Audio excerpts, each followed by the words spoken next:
Welcome to another episode of Dark Horse Matters, the show about people, their passion, and their pursuit toward happiness. I'm Bev Matayoshi, your host, and my goal is to find these passionate people and allow them to share their stories with you in hopes to light a passionate fire within. So if you're joining us for the first time, don't forget to like and subscribe, hit the bell so you can be notified every single time I post a new story here. And if you're returning, just thank you so much for the support. Drop some comments in, the comments below. If, let's start a community discussion and a community of passionate people. So I am so happy about today's guest. He's a good friend of mine, and, our paths would probably never have crossed if it wasn't for the people business of financial services.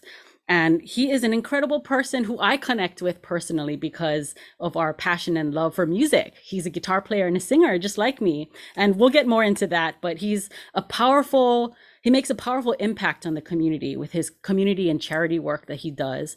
And he also helps a lot of families, planning for their financial future. And with his passion now and his innovation with educating people about cryptocurrency as the CEO for Centric, the global currency for the next generation. So excited to have him here. So please give a warm welcome to John Clelland. Woo! Thank you, Beth. Glad to be here. This is Thank great. You so much for being here. I'm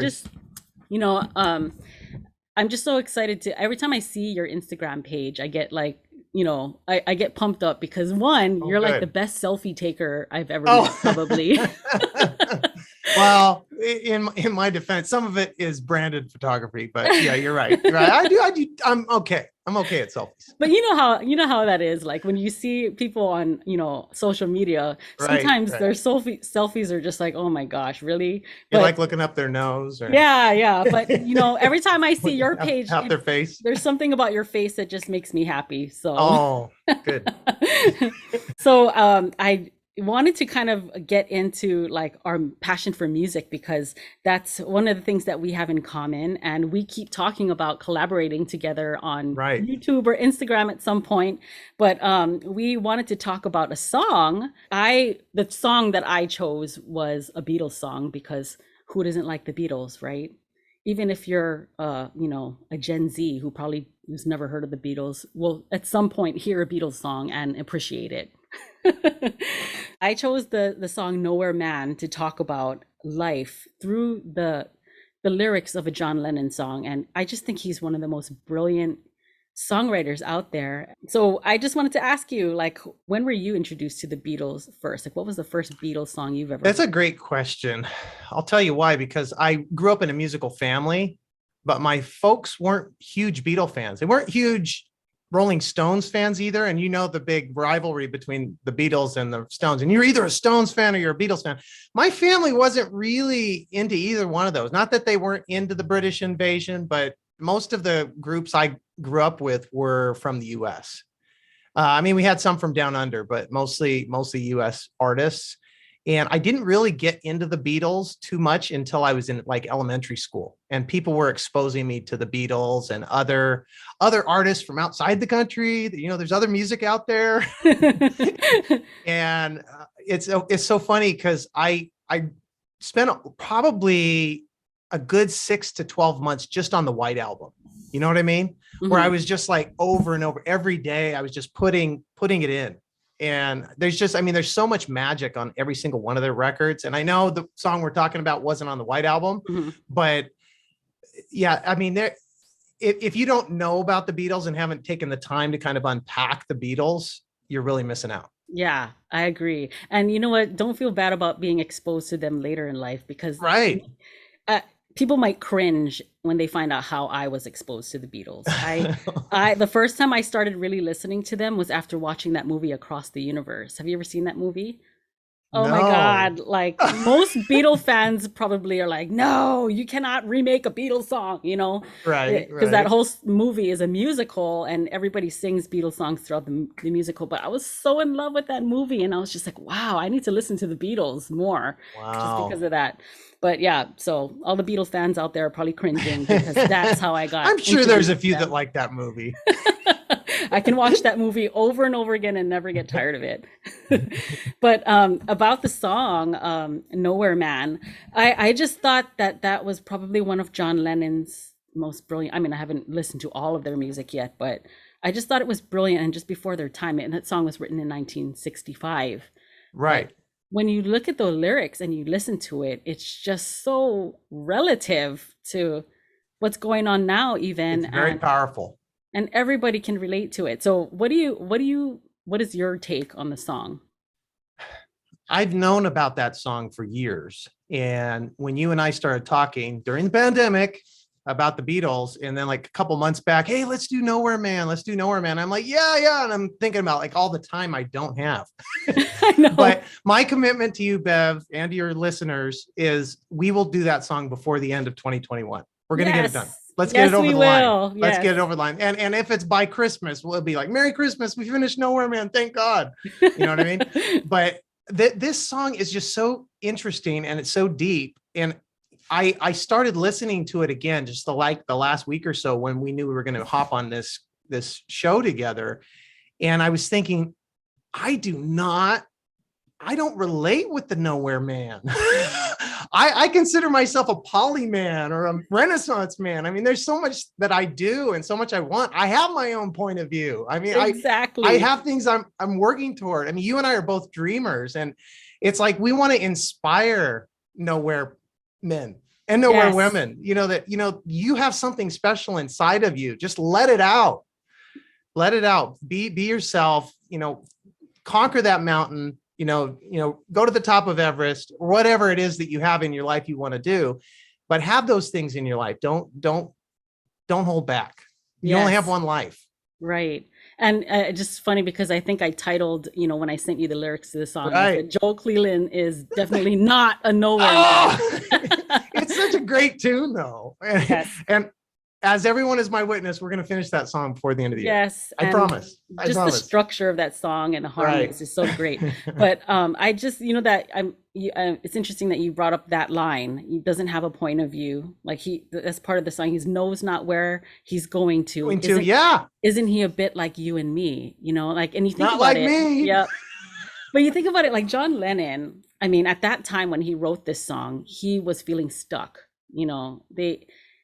The style of music was changing. They weren't really playing, they're focused on, recording and creating good, lyrics in their content rather than performing live on stage, right. And it was just changing the world. And I just loved his take on that line, especially because he made it sound like you could relate to John Lennon. Like, hello, do I have something in common with John Lennon? But right.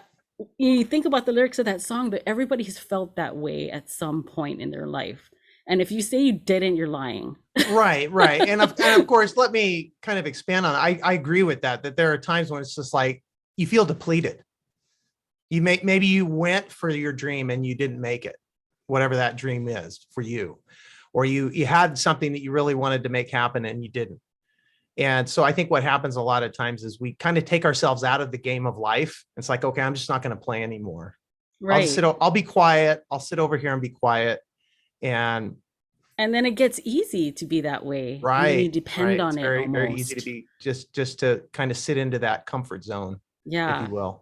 And then there's that part in that song where he says, nowhere man, don't worry, take your time, don't hurry, leave it all till somebody else lends you a hand. That part, like the first thing I thought about was stimulus checks. You know what I mean? Like you just get so used to it and you're like, come on, hand it over. You keep getting something, you don't want to take control of your life. And I just think this song is so relatable and so relevant today. So right. And I don't know if you caught this theme. You probably did, Bev, but I feel like what John Lennon was doing is he was trying to infuse the concept of community in the same song. Yes. Without coming out and saying it. Yeah. But at the same time, we can do so much together. Exactly.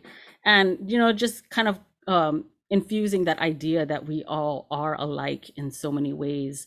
And, and even him, because he's kind of writing about himself too, So I just think that song is so powerful. It's one of my favorite Beatles songs. I Right. still have a lot. They have so many songs. There's no It's way I can incredible. listen to all of them in one Yeah, it's sitting. incredible. It's so funny because every time back in the day, for those of us that were listening to cassette tapes and CDs, compact discs, and things like that, like every time a new medium of, you know, music presentation came out, we had to buy all the Beatles records again. Yeah, yeah. Now it's just like, okay, I'll just go on YouTube and listen to it. Exactly, exactly. Yeah, I mean, everything is changing so much, but what doesn't change is the fact that music is still a powerful vessel to really get a message out there. And I will Definitely. always appreciate that. And which is one of the Definitely. reasons why I love playing guitar, writing music, and singing, you know. And I can't wait to do that Yeah, collaboration we're with gonna you. do it. We're gonna do it. Yeah, See, we're now, making a now I put it out commitment. into the universe, Bev. Now it has to happen. Yes, it does. So, when was the first time, like, how old were you when you started learning how to play guitar? Guitar is a funny instrument because I see guitar as like a mobile piano because it's a songwriting instrument, but it can also be a lead instrument or a vocal instrument. It can also be a rhythm instrument. And I was always around music since I was a kid, since way, way back. And I never really got into guitar big time until I was in high school. Hmm. Like I just played piano, I sang in choirs, I played brass instruments, but I didn't really get into guitar until high school and then later in college. And it's just something I've always kind of gravitated toward. Like if there's no piano, where's a guitar? Right, right, I need right. something to play because it's so relaxing to have access to instruments. I didn't know that you played piano too. Oh I yeah. can't wait to hear you. Yes. But yeah, what about singing? Like have you always sang too while you did music? Definitely. My mom was an opera singer and she after college she stopped. Like she got scouted by the Met and Wow. like she just said no, I don't want to do that. I want to do this over here. And so she never really took it to where she could have. I mean, she has recordings and things like that, but like she would be playing the piano and singing with me, in utero, if you will. Wow. So I mean, I grew up with music, and whether it was music on vinyl or music that my parents were playing. Dad played guitar and trumpet, and it was just like I always had that around me, and so I gravitated toward groups of people. I think that's why you and I get along. Yeah, I yeah, gravitated toward groups of people who were into music and weren't just like really proficient musicians, but they love the craft. right. And so, yeah, I picked up guitar along the way, but I really kind of got serious about it when I was in my late teens, early 20s. And You then I know, just always had it with me. yeah. And that kind of like with my next question, I was going to ask you like what kind of impact does music make in your life? And I can see that like the way music impacts me is the gravitation. Mm-hmm. I gravitate toward it and people, are attracted to me because of it, like Right. and it's always been that way my whole life too and I just love it. It's so powerful and it's just a source of energy that I will Mm-hmm. always require around my world. And a lot of people can relate to that. Totally. Totally. Yeah. No, So, I would say that two things to that. I actually did my master's thesis on music. And I was in the school of education, but when you get to that level, you can basically study anything. And my thesis was that music is important for everybody, everywhere, and it's important for community building. mhm. And then I had like a whole section around baseball and take me out to the ball game. Oh, that's And you think cute. about like you have thousands of people watching a professional baseball game, and they all stand up and they start singing together with one voice, with one song. And whether they sing well or not, they're singing and they're just belting it out. Nobody cares. Yeah, yeah. And they're just singing Take Me Out to the Ball Game. And so I basically kind of synthesized that into, we're going to make the world a better place if communities embrace more music. Exactly. And that's why it's being used as therapy even these Right. days. Right. It Right. is very It can therapeutic. be used in the other way, but yeah, but for therapy, I totally agree with the therapy piece because that was the other thing I was going to share is that I see music very much like gardening. And some people, gardening is a chore. For me, it's very relaxing. You know, Mhm. like my tomato plants, you know, my Start berries. singing to them. Yeah, exactly. But like it's the same thing with playing an instrument or humming a tune. It's very relaxing for me. Right. Like all the toxins go out of the body into the instrument. That's very interesting, and I totally agree. So I was like thinking, with the way we met in the financial services industry, which we Yes, never would have, I never would have met you otherwise. And that's one of the things I love probably about not. this business is the power of associations, you know, like one day you don't like I'm surrounded only by, you know, I didn't surround myself by a whole lot of different types of people, you know. Most of the people I hung out with and, you know, were I don't know, not very ambitious. A lot of them not making a whole lot of money. You know what I mean? Like, No, nowhere men, the yes, nowhere women. nowhere man. I was surrounded by nowhere man. I was a nowhere man. And it's just crazy. Like, just in this short time, I've been introduced to this business. The people in my life now are just, it's crazy. Like, and the fact that I can call you my friend, you know what I mean? Like, Definitely. it's just awesome. But, you know, that just kind of builds off of the whole music in the community, building community. I wanted to ask you, like, um, with this power of associations, you know, and this people business, like building relationships is so important. So can you tell me like what your take is, what your view is about the importance of building relationships, and has that changed like through, you know, your different career paths that you have taken? I would say that clarity just is so solid with me with regard to this. Like every chapter in my life, every new group of people I interact with, the concept of community just gets more solidified. You know, moving from our firm to where I am now, it's about community. I joined another fraternity, and they don't, because I brought up the term networking because we all know what networking is, Hmm. right? Networking and community aren't always necessarily exactly the same. So Because a lot of times with how would you define networking, it? yeah, because sometimes with networking, it's more self-serving. It's like, hey, I'm going to go out there and hopefully get some more business or a few more clients. With community, it's like, hey, what can I bring to the table? How can I serve? How can I help? And with this new fraternity that I'm in, that's the concept. They said, Joel, we don't really use the word networking here. And I'm like, oh, well, what word do you use? We use community. I'm like, yes, I found the right place. Yes, you found your because people. because I get a chance to serve them, they get a chance to serve me, and it's not about like, okay, how many more widgets can I sell this month? Right, It's how can I serve, and how can I help where it's needed most. right. And so That's that's kind of the differentiation. I'm not trying to downplay what the power of networking, because networking at its best level is building community. right, right. But you know, it's so important to identify the difference in that because it just makes a huge difference on the way you are, you know, who you become, you know, to whatever goal that you want to achieve. But it's so important to help other people along the way, and I it agree. feels like so much better doing it that way too. Right.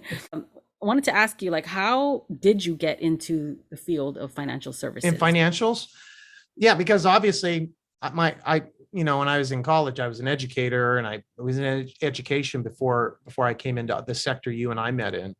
I I was in my early 30s, and I met a gentleman who was an insurance agent. And he came over and visited my family, showed us all the things we didn't have in place. And he was great. His name's Jim, still alive. He's fighting cancer a little while ago, but I think he's still with us. But he just kind of opened my eyes to a lot of things. And like about a year, maybe a year and a half later, I was kind of getting the itch that I wanted to maybe have a career change. I think most people can like understand what that is. And I had that itch, and I'm like, well, what do I do? And I looked at real estate. I didn't really like it. It just didn't feel like me. But I called Jim on the phone. I said, hey, Jim, just out of curiosity, how do you do what you do? And that started the conversation. Wow. Yeah, I mean, I love that. I love that the way, I mean, you kind of got introduced into the business the same way I did, you know, like I Right. was introduced by someone I knew and someone I trust and care about. And she uh, showed me what my life was, what I didn't have in place too. So I don't know. I just Right. think that's such a powerful way, an innovative way of introducing the education about these life-changing Right. things, into people's lives. I just I find it totally so agree. And powerful. Bev, I would say that whether people are in banking or insurance or securities or crypto or whatever level of financial services is really what it is, because the services piece should be defined as education. Hmm. Yes. Are we teaching people? Are we giving them better information or equipping them? Because that's really what is I was equipped by Jim. And then I thought, wow, Jim helped me. Maybe I can help other people. Maybe I can Hmm. turn that into a business. Right. And Right. that was before I joined the firm you and I met at. Yeah. It's a great industry because Yes. when people understand that it's not, hey, I'm just going out to make money, that it's a service industry, that the service piece is almost bigger and more important than the financial piece. Right. It's like we don't know what we don't know. And And it's just, when yeah. good people with good hearts can uncover things for us, it makes all the difference. Yes. And it just blows my mind that, it's not taught in school. Like, you really have to make the effort in We do. being open-minded to learning these things. And a lot of people Mhm. are not because they're not trusting or, Right. and you have to really open your mind to it because if you don't, you could be in a really horrible, place when you need it and the time comes. Right. And we all know stories. Oh, yes. We all know stories that didn't go so well. And if we can improve people's stories, if we can improve the way their life plays out, I think we're doing our job. Yeah. Yeah. So now you are in the industry of cryptocurrency. How did you get introduced to that space? Right. I was an investor for a period of time, for a few years, and I came across Centric, my company, along the way. I was introduced to Centric again by a friend, a good trusting friend, and I reviewed the protocol. And I'm like, wow, this is not like anything I've seen before. This is not like any other cryptocurrency project.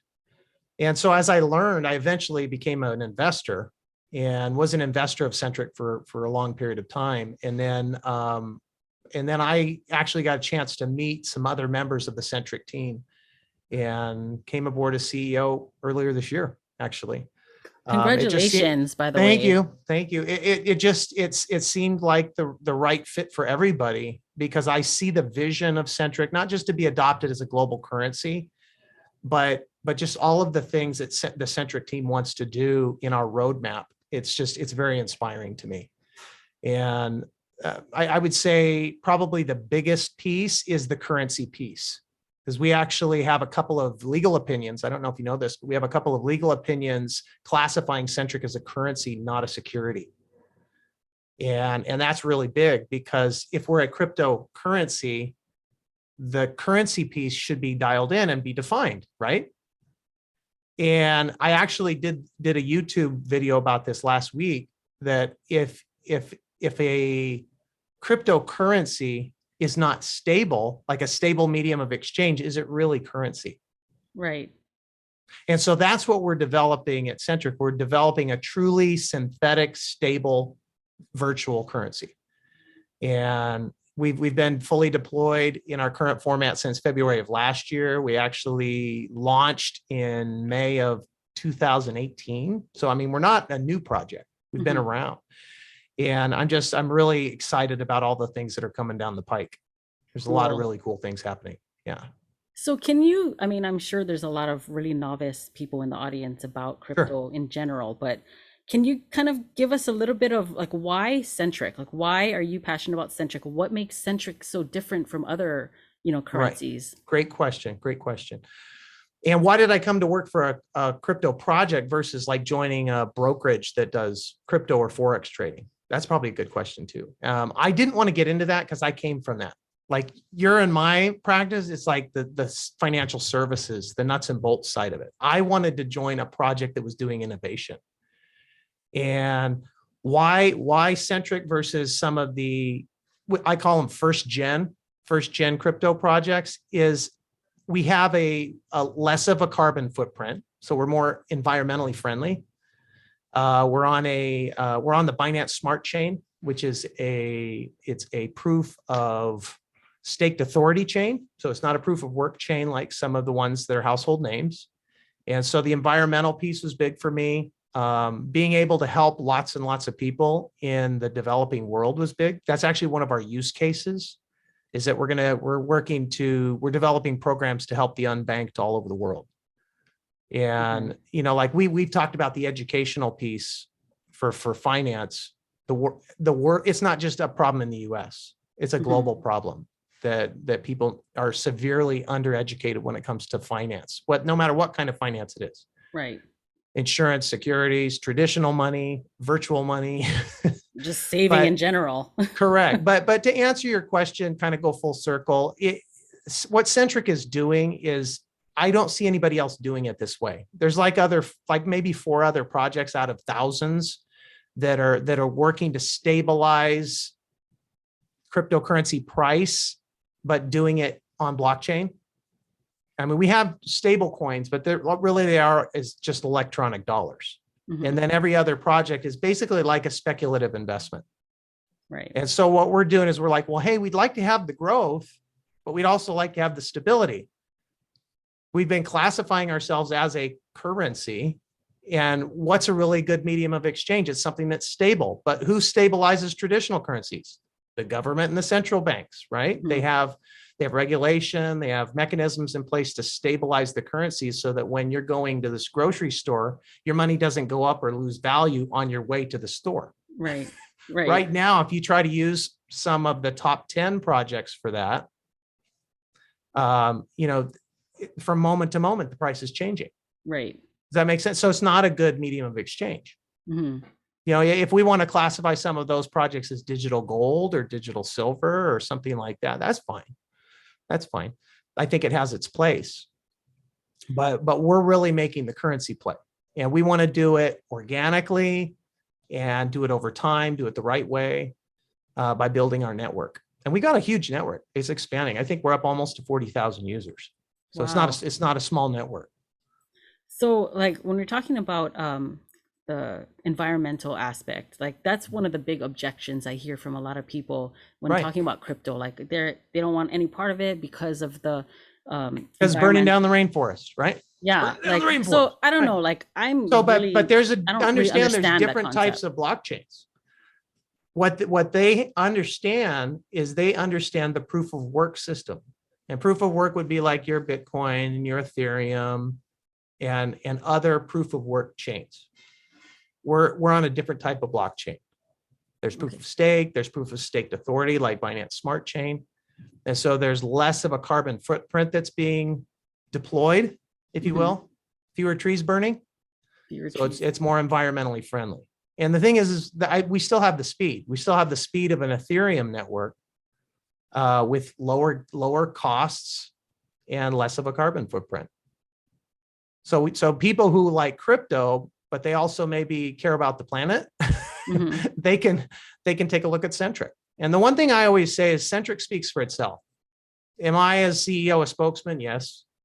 Am I out in the community to talk about Centric and how powerful it is and how I believe it's going to be the best cryptocurrency down the road? Yes.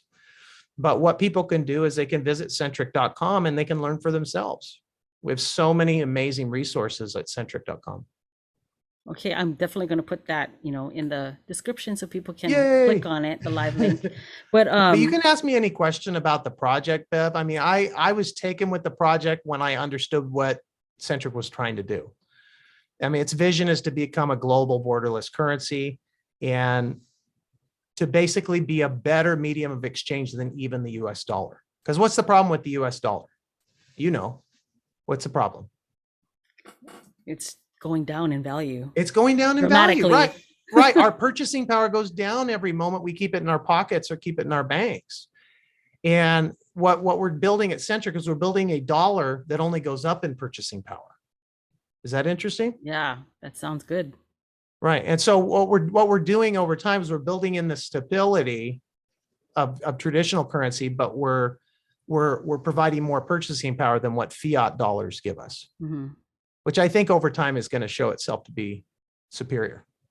And for me, because I'm still very new to this space, it's very, I still don't grasp the concept completely, Sure.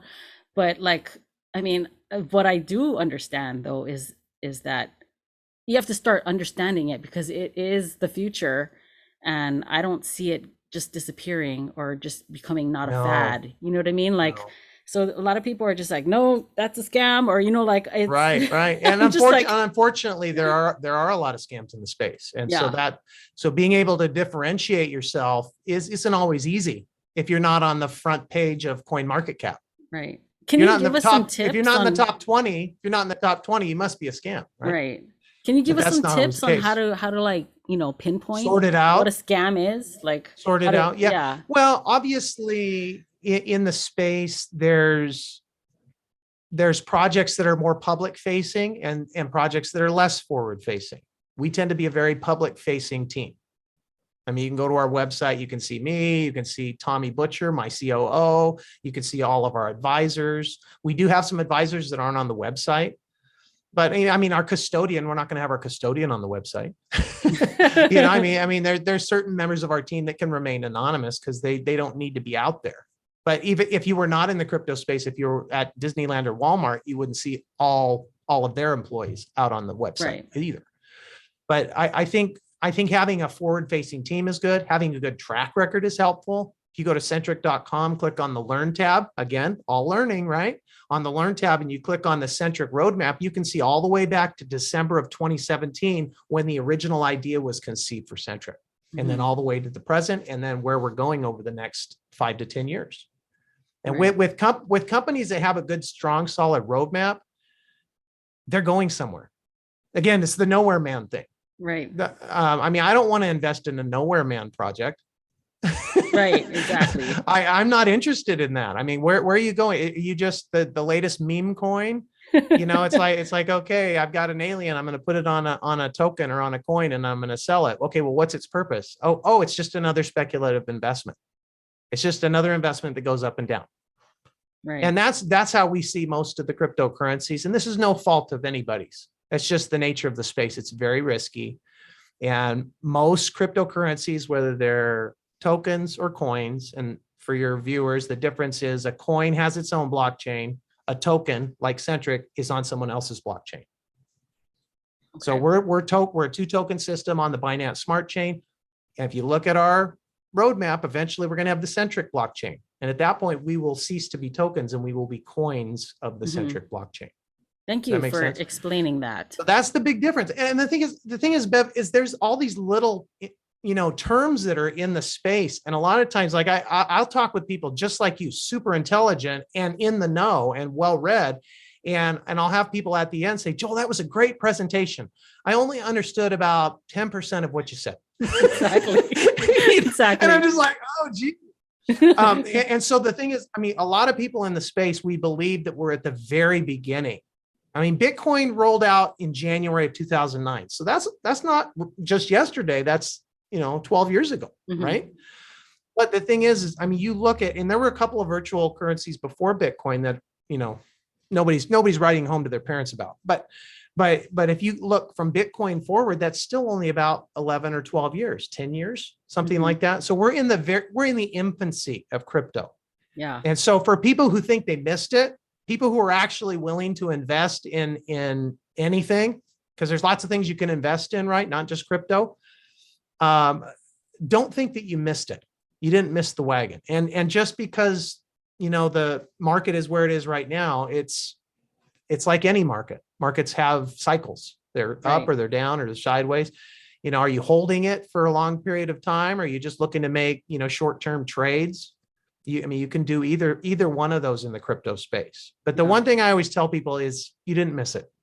We haven't even really gotten started yet. Yeah. And I believe that Centric is going to be an authority in the space within the next few years. Well, which is exciting because exciting. Yeah, because for people that are looking at Centric, it's like, well, hey, what's their token? It's CNS. CNS is the trading token. That's where you'll get it on the exchanges. And my recommendation, understand this is not investment advice, do your own research, is bring it back to the ecosystem and convert into CNR Centric Rise, which is not traded. And why do we tell people to do that? or recommend it is because CNR generates more CNS every single hour without fail. So it's part of the ecosystem. It's part of the protocol that these CNR tokens generate more CNS every single hour. Wouldn't it be cool if you had dollars that generated additional like dimes every single hour or nickels every single hour? That would be a pretty cool device to have, right? It sounds pretty interesting. Yeah, because a lot of times people, they ask us, Bev, well, hey, is CNS unlimited? Is it an unlimited supply, which is our traded token? Say, no, it's not unlimited. We call it elastic. And what does that mean? When we launched as a 2-token system in February of last year, we only had CNR. We only had Centric Rise, and it was moved out to the existing community of holders from the project we had started the previous year. And so the only way CNS gets into the market is by being minted by users. See, we're not minting CNS. Only the users do that. Isn't that cool? So it's total autonomy. If you want CNS in the market, or if you want to trade in some of your Centric liquidity, you can. Oh, crap. Oh, crap. Somebody's trying to shut me up. I'm kidding. Yeah, that guy, find out where he is. Arrest him. Sorry about that. It's okay. No, I think I was talking about CNS and Centric Rise, or CNR and CNS, and how yes. In February of 2020, when we deployed as a 2-token system, there was only Centric Rise. There was only CNR in the network. And it was basically deployed and sent out to the existing users of the network that have been users of the Centric network for a year plus. Explain to me again, like how users mint the coin. Great question. And the wonderful thing about the Centric protocol is it's self-regulating, and users of the network can move their tokens in and out of the network on demand. So basically what happens is there are what are called smart contracts. Have you heard of smart contracts? Okay. No. So smart contracts, and basically Centric started as a smart contract on the Ethereum network. So that's actually part of our history. And then we came off of Ethereum, and then we joined Tron, and we were with Tron for almost 2 years. Yeah, or so. And now we're currently with the Binance Smart Chain. But basically what a smart contract is it's a self-regulating, self-executing contract, like a legal contract. Okay. And if we want to synthesize it even further, it's really just a computer program. Okay. So smart contracts are computer programs, and it's self-regulating. And so there's nobody on our team telling the contract what to do. It is just moving on its own. And the users of the network can move their tokens in and out of the network on demand. Why is that important?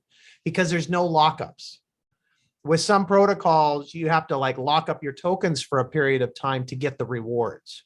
The rewards happen no matter where CNR Centric Rise is sitting. If CNR Centric Rising is sitting in one of our wallets on our network, it's growing every hour, generating more CNS. If it's out in the wild, sitting on somebody's compatible wallet, it's still growing every single hour. Isn't that cool? Yeah. So it continues to generate CNS. And how did the users mint it? They basically tell the contract what to do. And so we won't do that today, but I could actually come back and show you guys, do a 5-minute presentation, or I can send you to my YouTube, because I do it on my YouTube channel. Yes. Drop that link. Yes. Yeah. Sure. So I'll give that to you. But basically what happens is the users tell the contract, hey, I want to convert my tokens. I've been sitting in CNR and enjoying my hourly growth. I want to take out some of my money. I want to take it to the exchange. I want to turn it into fiat so I can pay my bills, or I want to do something. And so they click the convert button, and it converts. It converts from CNR, and then it mints CNS, the equivalent. Mm-hmm. So let's say it's $100 worth. So Let's say they have $100 of CNR tokens, and they're going to generate $100 USD of CNS tokens. Right. And by clicking the convert button, the smart contract mints it for them. And the protocol mints it for them. And then they're able to move it wherever they want. And technically, because I've done it many, many times, is you can move CNR tokens or CNS tokens anywhere that there's a compatible address. And that's the thing about this system, this new system of money, is that there's different formats for money. Hmm. Now, is one like the CNS or CNR, is one more like accepted everywhere than the other? Right now, CNS is the transactional token, Okay. but that doesn't mean that people can't accept CNR. So businesses can accept CNR or CNS if they have a compatible wallet on their end. But right now, we actually have what's called a cryptocurrency payment gateway. Do you know what payment gateways are?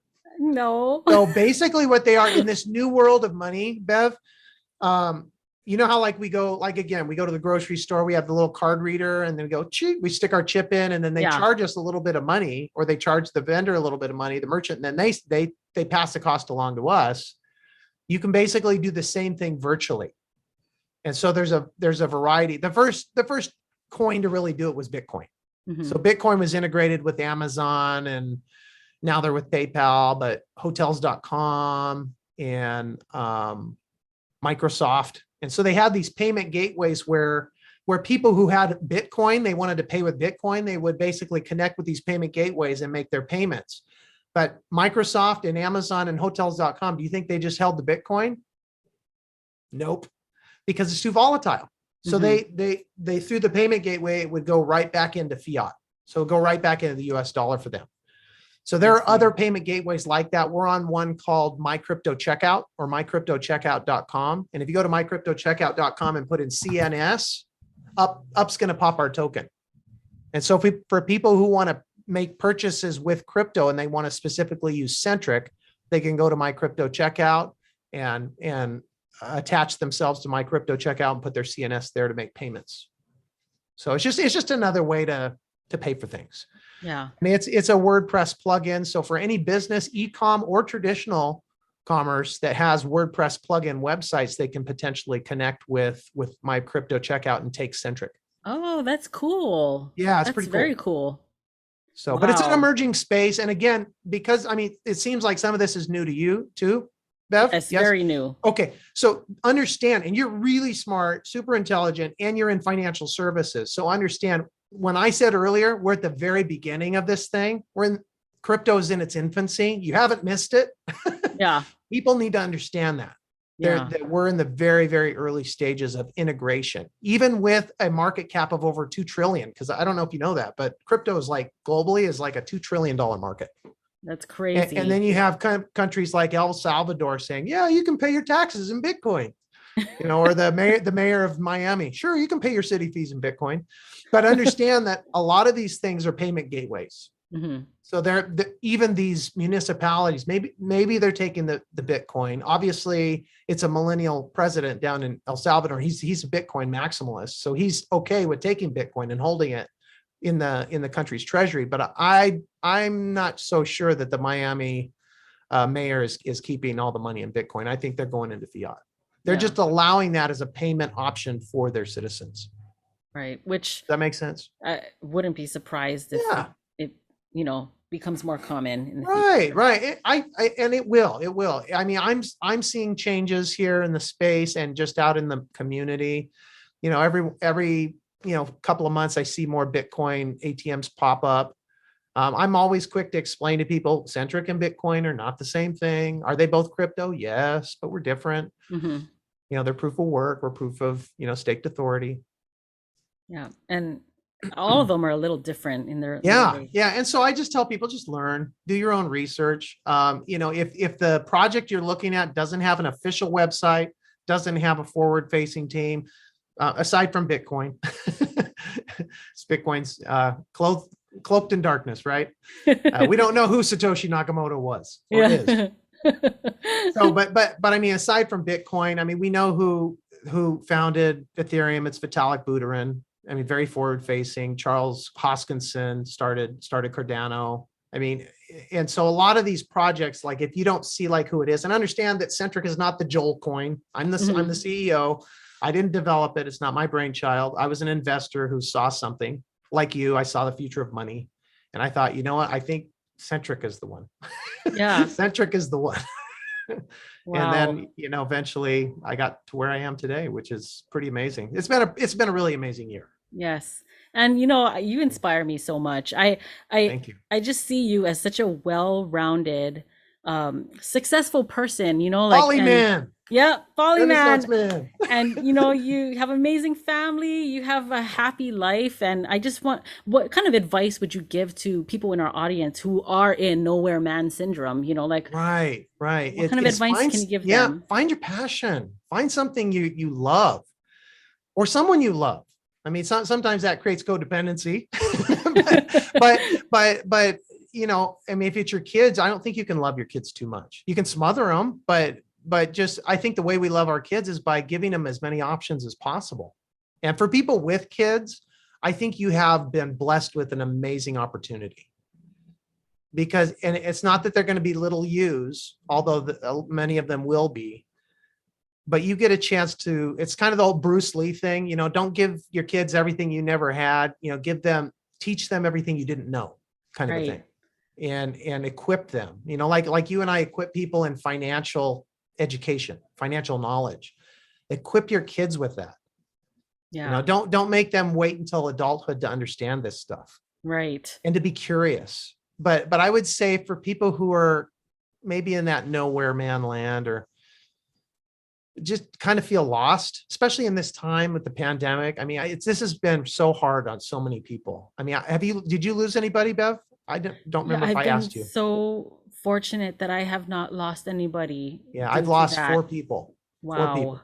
And so I know, I mean, it's a real thing. I mean, my wife had it. I didn't never got it, but I mean, two of the people that passed away, I'm still shocked. I'm shocked because I'm like, something like the flu took out my friend. That makes no sense to me. Right.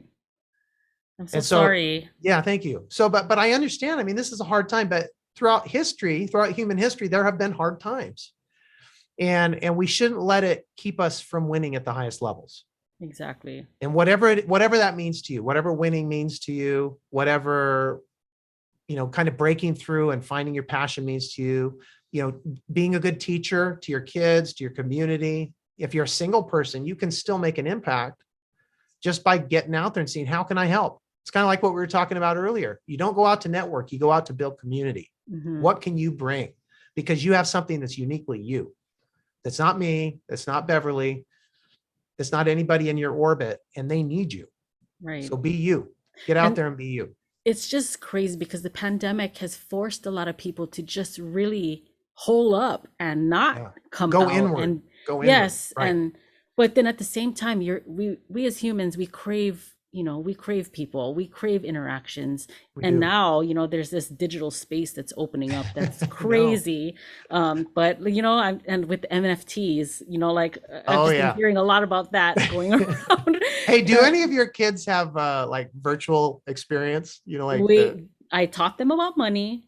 I gave them an opportunity to start learning VR? about the saving, so they saved Right. up enough money by doing chores And they so got they their could VR? buy their own VR headset. Oh my Yeah. gosh. So they just achieved This is their the amount of world. money. Yeah, this Yeah. is their world. I didn't grow up with that stuff. I mean, I bought a Nintendo 64 when I was a junior in high school when it first came out because I was like, that's cool. I want that video game console. But I mean, It's the internet wasn't even really a thing when I was in college. yeah, It's just like it's amazing all the things that have happened in the last 20 plus years. crazy. And They're it's actually changing faster and faster. You can't hide from it.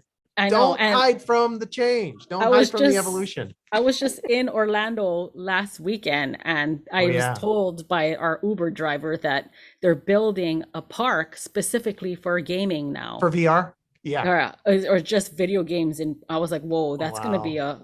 a big deal when that comes For out." sure. For Yeah. sure. For sure. But like you said, don't hide from the change because it's coming. So you might as well just learn about it. Right, You can right. And make don't your be own afraid. decisions about what you Right. want to do, Don't but be afraid of the learning. So many people live in fear.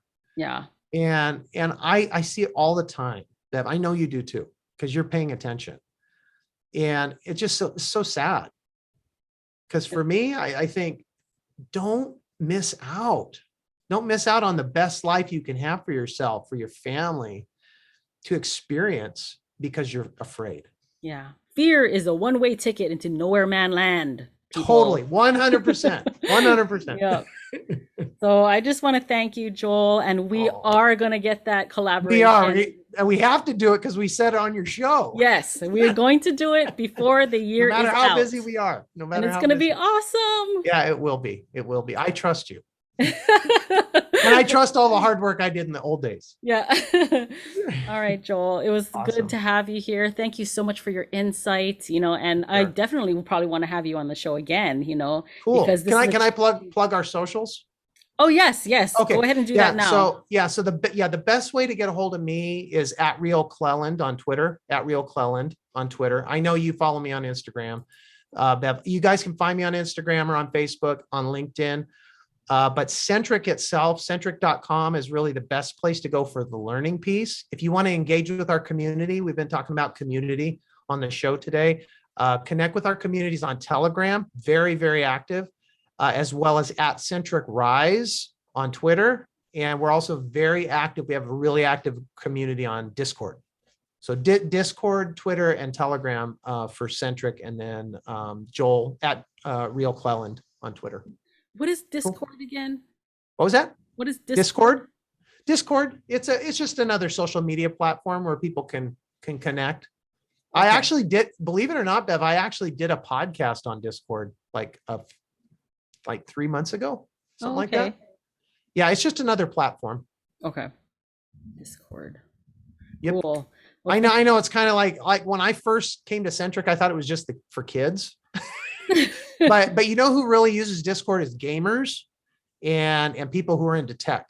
So they're the ones who's really dialed in. Yeah, but they're people older than me on Discord. So I'm like, oh, cool. You guys are awesome. I'll check in periodically and say hi.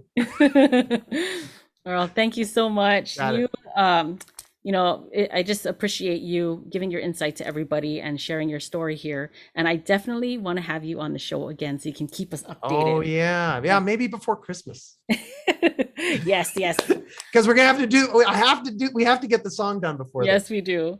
All right. So great to see you, Bev. Thank you so much. Thank you, everybody, for joining us on Dark Horse Matters, the show about people, their passion, and their pursuit toward happiness. Don't forget to like and subscribe. Hit the bell so you can be notified when we come up with another story that's inspiring next week. So until next week, you guys, be passionate.